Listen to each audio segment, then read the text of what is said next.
আমার এই ক্লাসে সবাইকে স্বাগত। আজকে আমরা প্রাইমারি বা আপার প্রাইমারির কিছু ভাইবা নিয়ে আলোচনা করবো। বিশেষ করে প্রাইমারি, আমাদের কালকে পরশু দিনই প্রাইমারি পরীক্ষা আছে। তো যদি কারো উপকারে লাগে আমার এই ভিডিওটি বানানো সার্থক। ঠিক আছে? তো বেশি সময় না বাড়িয়ে বন্ধুরা, হালকা আমার পরিচিতি উপরে লেখা আছে, দেখতে পাচ্ছেন। আমি MD Saddam Hossain, MSc physics BEd, assistant teacher, new Farakka high school. ঠিক আছে? তো হামেশাই যে প্রশ্নগুলো আমাদের ভাইভাতে করে থাকে সেগুলো নিয়ে আমরা আলোচনা করব। ঠিক আছে? দেখুন, আমার সাথে আপনার মতামত নাও মিলতে পারে বা আপনার সিচুয়েশন না মিলতে পারে। আপনি আপনার সিচুয়েশনে দাঁড়িয়ে এই উত্তরগুলো করার চেষ্টা করবেন। ঠিক আছে? আমার কথাটাই আপনাকে বলতে হবে এরকম কোনো কথা নেই। আপনার যদি ভালো কোনো পরামর্শদাতা থাকে, কোনো পরিচিত শিক্ষক থাকে, কোনো পরিচিত দাদা থাকে এক্সপিরিয়েন্স, আপনি তার কাছ থেকে প্রশ্নগুলি উত্তরগুলি জানার চেষ্টা করবেন। তারপর নিজের মতো করে সাজাবেন, তারপর উত্তরগুলো বলবেন। কারণ ওখানে ভাইবা আপনি কিন্তু মিথ্যা বললে ধরা পড়ে যাবেন, আর যদি মিথ্যা প্রমাণিত হয় তাহলে কিন্তু আপনার অসুবিধা হতে পারে। তাই বন্ধুরা, আরেকবার বলবো, প্রশ্নগুলো নিজে ভাববেন, নিজের সিচুয়েশনে দাঁড় করাবেন এবং আপনার উত্তর কি হওয়া উচিত, যদি আমার সাথে মিলে তাহলে তো খুবই ভালো, কি হওয়া উচিত সেই উত্তরগুলো বলবেন। তো কথা না বাড়িয়ে বন্ধুরা, শুরু করছি যে আজকের ক্লাসের প্রশ্ন উত্তর পর্ব। দেখবেন বিভিন্ন ভাইভাতে প্রথম প্রশ্ন করা হয় যে আপনার সম্বন্ধে বলুন। তো এক্ষেত্রে আপনার সম্বন্ধে বলুন বলতে আপনি ভাই বোন, বা আপনি ঘুরে বেড়ান কি ঘুরে বেড়ান না, বা আপনি কি করে বেড়াচ্ছেন, ঘুরে ঘুরে বেড়াচ্ছেন বলতে কি করে ঘুরে ঘুরে বেড়াচ্ছেন সেগুলো কিন্তু জানতে চাইছে না। বা আপনি মানে আপনার পার্সোনাল লাইফ অত কিন্তু জানতে চাইছে না। অ্যাকচুয়ালি আপনাকে বলতে চাইছে যে আপনার সম্বন্ধে বলুন বলতে এই কাজের সাথে রিলেশনে আপনার কি কি গুণগুলো আছে সেটা কিন্তু আপনাকে বলতে হবে। যেমন আপনি বলতে পারেন কি, আমার ম্যাক্সিমাম আপনি কি বলবেন, আমার নাম এটা, আমার বাবার নাম এটা, আমি এই গ্রামের, সরি এই এই জেলার এই থানার এই গ্রাম থেকে এসেছি, আমি এত সালে মাধ্যমিক, এত সালে উচ্চ মাধ্যমিক, এত সালে গ্র্যাজুয়েশন, এত সালে মাস্টার ডিগ্রি, এত সালে বিএড, এত সালে ডিএলএড কমপ্লিট করেছি। ঠিক আছে? আমি বর্তমানে দেখবেন বিশেষ যারা ডিএলএড বা বিএড কমপ্লিট করেছে তারা কিন্তু বেশিরভাগ জনই শিক্ষকতার সাথে যুক্ত। তাহলে কি হবে, বর্তমানে আমি, এটি বলবেন কিন্তু, বর্তমানে আমি এত বছর ধরে একটা প্রাইভেট স্কুলে পড়াই, বা এত বছর ধরে প্রাইভেট স্কুল এবং নিজস্ব টিউশন করি। ঠিক আছে? এত ক্লাস পর্যন্ত। এবার সেখান থেকে যদি প্রশ্ন করে আপনাকে কিন্তু প্রশ্ন ধরবে। আপনি যখনই বলবেন যে আমি টিউশন পড়াই বা একটা প্রাইভেট স্কুলে জব করি এত ক্লাস পর্যন্ত, আপনাকে বলতেই পারে সেখান থেকে প্রশ্ন, বা কত পান, এগুলো সব জিজ্ঞাসা করতে পারে, স্কুলটা কোথায়, এগুলো জিজ্ঞাসা করতে পারে। হ্যাঁ? তো না ঘাবড়ে বলে দিবেন। এবং অবশ্যই অবশ্যই লাস্টে বলবেন আপনার হবিটা কি, অবশ্যই বলবেন। হ্যাঁ? যে এবং সেটা যেন রুচিসম্মত হয়, যে আমার হবি স্যার ক্রিকেট খেলা বা ক্রিকেট খেলা দেখতে, এবং হবি থেকে প্রশ্ন করতে পারে কিন্তু। বা অনেক কেউ বলে দেখবেন যে কারো কারো ভালো ভালো ইয়ে আছে যে উনি অবসর সময়ে কবিতা আবৃত্তি করেন, বা উনি অবসর সময়ে কাব্য পড়তে ভালোবাসেন, বা উনি অবসর সময়ে রবীন্দ্রসঙ্গীত শুনতে ভালোবাসেন। এগুলো রুচিসম্মত। কারো সাইক্লিং করাও কিন্তু হবি হতে পারে। অবশ্যই সেক্ষেত্রে আপনার সেটার কি উপকারিতা, কেন আপনাকে ভালো লাগে, সেটা আপনাকে কিন্তু এক্সপ্লেন করতে হবে। বা আপনাকে প্রশ্নটা ঘুরিয়ে বলতে পারে যে কোথা থেকে এসছেন, বা আপনার লাস্ট কোয়ালিফিকেশন কি। দেখেন, লাস্ট কোয়ালিফিকেশন ব্যাপারটা হচ্ছে যে, দেখেন, অনেক কারো বিএড আছে, অনেক কারো আবার ডিএড আছে। হ্যাঁ? তো লাস্ট কোয়ালিফিকেশন বলতে আপনি যদি কারো বিএড বা মাস্টার ডিগ্রি থাকে বলবেন স্যার আমি এম এ, যদি বাংলা থাকে বাংলা, ইংরেজি থাকে ইংরেজি, ভূগোল থাকলে ভূগোল, ফিজিক্স কেমিস্ট্রি থাকলে ফিজিক্স কেমিস্ট্রি বলবেন যে স্যার আমি M A Bangla, B Ed, D.El.Ed, বা বিএড শুধু আছে।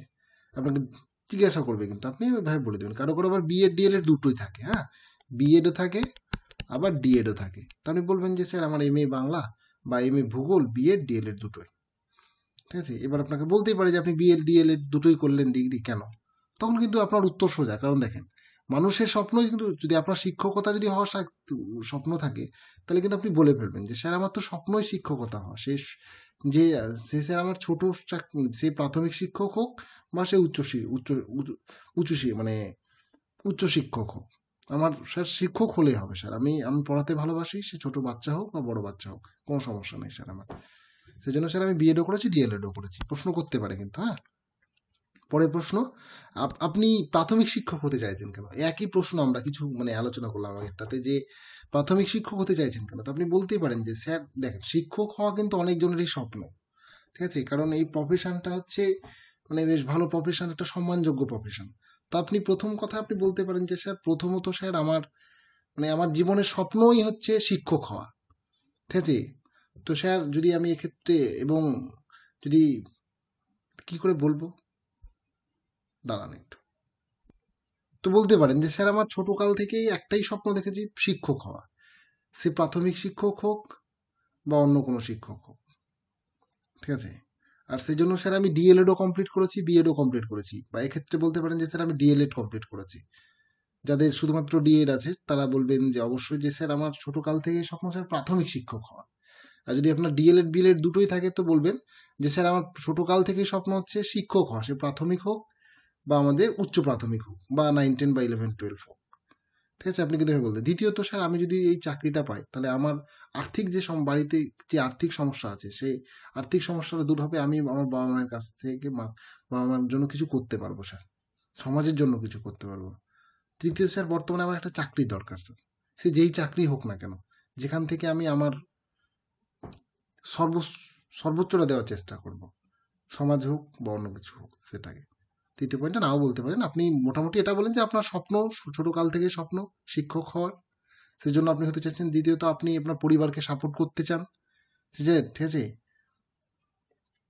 সে আর্থিক দিক থেকে সামাজিক দিক থেকে, সেজন্য আপনার চাকরি দরকার। এবার আপনি ভাববেন আরও কী কী দরকার।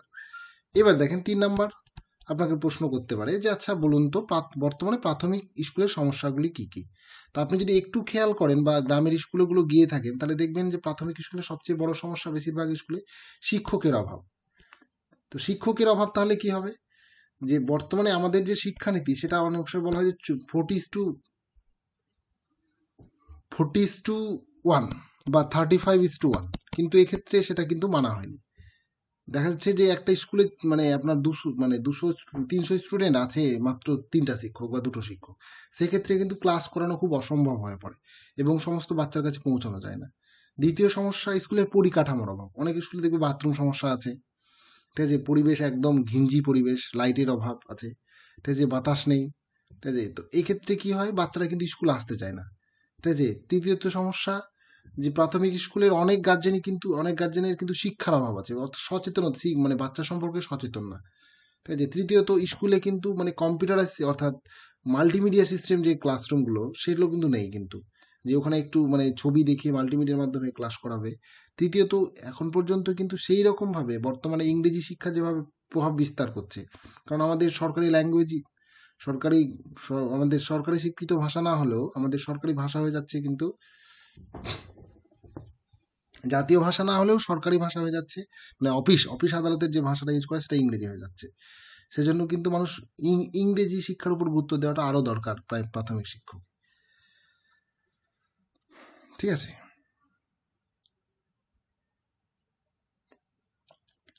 এক্ষেত্রে আপনার এই প্রশ্নটা আপনাকে জিজ্ঞাসা করে ফেলতে পারে যে এক্ষেত্রে ইংলিশ মিডিয়ামগুলি হারিয়ে যায়, মানে ইংলিশ মিডিয়ামের কাছে সমস্যাগুলি কি কি, ইংলিশ মিডিয়ামের কাছে বাংলা মিডিয়াম হারিয়ে যায়। এই প্রশ্নগুলোর উত্তরগুলো কিন্তু আপনি বলতে পারেন, ঠিক আছে।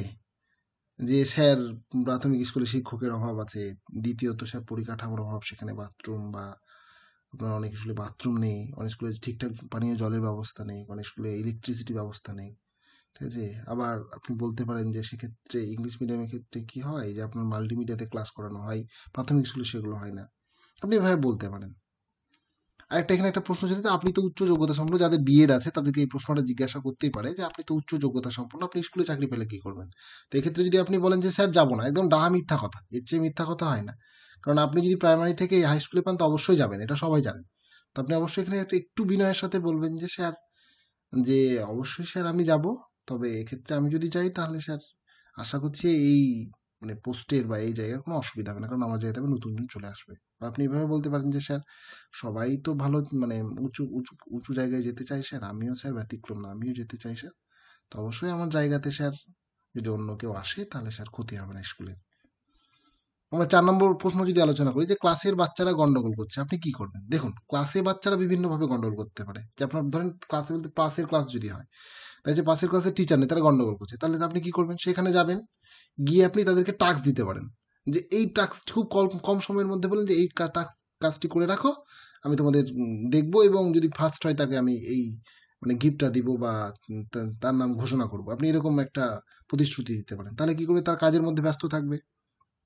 এবার যদি দেখা যায় আপনি যে ক্লাসে পড়াচ্ছেন সেই ক্লাসেই গন্ডগোল হচ্ছে, তাহলে আপনি দেখবেন কি যে সে কেন গন্ডগোল করছে, ঠিক আছে। গন্ডগোল আপনার হতে পারে যে আপনার পড়ানো ভালো লাগছে না, বা হতে পারে তার পারিবারিক সমস্যা আছে, বা হতে পারে তার খিদা লেগেছে, হতে পারে তার শারীরিক অসুস্থতা আছে, ঠিক আছে, হতে পারে তাকে তার বন্ধু ডিস্টার্ব করছে।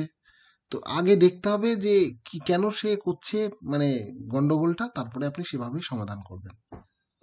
5 নম্বর প্রশ্ন এবং খুব ভালো প্রশ্ন, যে একজন শিক্ষকের কি কি গুণ থাকা দরকার বলে আপনি মনে করেন? দেখুন, একজন শিক্ষকের প্রথম যে গুণটা থাকা দরকার, বিষয়ের প্রতি জ্ঞান লাগবে। আপনার যদি জ্ঞান না থাকে না, আপনি শিক্ষক হতে পারবেন না। তাহলে আপনাকে বলতে হবে যে স্যার একজন বিনয়, সমস্ত উত্তরই কিন্তু আপনি বিনয়ের সাথে দেবেন, যেন আপনার তাদের প্রতি শ্রদ্ধা থাকে কথাগুলোর মধ্যে। তাহলে কিভাবে উত্তর দেবেন? যে স্যার আমি মনে বা স্যার, একজন শিক্ষকের গুণাবলী থাকতে প্রথমত স্যার জ্ঞান, স্যার মানে বিষয় জ্ঞান থাকতে হবে। দ্বিতীয়ত সাইকোলজির জ্ঞান থাকতে হবে, যে সে কিভাবে পড়াবে, কোন পদ্ধতিতে পড়ালে ভালো হয়, সেই পদ্ধতিগুলো জানা থাকতে হবে। তৃতীয়ত স্যার তার নেতৃত্ব দানের ক্ষমতা লাগবে। চতুর্থ তার বিশ্লেষণ ক্ষমতা লাগবে স্যার। 5 নম্বর তার দায়িত্ববোধ থাকা দরকার। 6 নম্বর তার রসবোধ থাকবে। 7 নম্বর আপনি নিজের মতো করে বলবেন। এগুলোই হচ্ছে একজন ভালো শিক্ষকের গুণ। এবার আপনাকে বলে দিতে পারে যে আপনার মধ্যে এই গুণগুলো আছে, তো আপনি কিন্তু আপনার মতো করে বলবেন যে স্যার আমি একজন প্রাথমিক শিক্ষক হওয়ার জন্য যে সমস্ত যোগ্যতাগুলির প্রয়োজন, সেই সমস্ত যোগ্যগুলো আমি অর্জন করতে পেরেছি স্যার, এবং আমি মনে প্রাণে বিশ্বাস করি এবং আমার আত্মবিশ্বাস আছে আমি প্রাথমিক স্কুলে ভালো পড়াতে পারবো স্যার, এবং আমি মানসিকভাবেও প্রস্তুত। আপনারা আমার উপর ভরসা করতে পারেন। এবার একটা প্রশ্ন, যে আপনি বিএড ডিএলএড করেছেন? বিএড করেছেন না ডিএলএড? যারা বিএড করেছেন বিএড বলবেন, যারা ডিএলএড করেছেন ডিএলএড বলবেন। ওকে, এবার আপনাকে কিন্তু বিএড ডিএলএড ফুল ফর্ম জানতে চাইবে। তাহলে কি? বিএড এর ফুল ফর্ম হচ্ছে bachelor of education, BACHELOR of education, EDUCATION। আর DElEd diploma in elementary education. Elementary বলতে প্রাথমিক। হ্যাঁ, একটু যদি কারো ডিকশনারি থাকে মোবাইলে দেখে নিতে পারেন, ঠিক আছে? এবার আপনাকে বলতে পারবেন যে আপনি বিএডও করলেন, ডিএলএডও করলেন, তাহলে কিন্তু আপনি এটা একটা ভালো অপশন পেয়ে গেলেন। তখন কিন্তু আপনি আবারও ওই কথাটাই বলতে পারেন যে স্যার আমার স্বপ্নই শিক্ষকতা করা। সে স্যার প্রাথমিক শিক্ষক হোক বা উচ্চ প্রাথমিক শিক্ষক হোক, সেই জন্য স্যার আমি বিএড করেছি, ডিএলএডও করেছি। আর এরই সাথে আজকের ক্লাস আমরা শেষ করছি। ক্লাসটা বড় হয়ে যাচ্ছে, না হলে পরবর্তী ক্লাসে আমরা আরও বিভিন্ন প্রশ্ন উত্তর আলোচনা করব।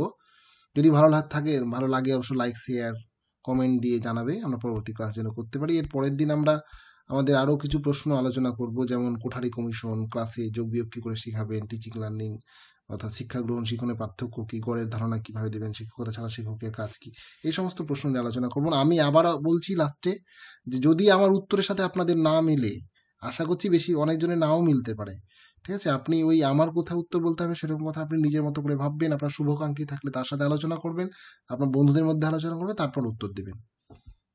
ভালো থাকবেন, সবাইকে বেস্ট অফ লাক এবং ধন্যবাদ।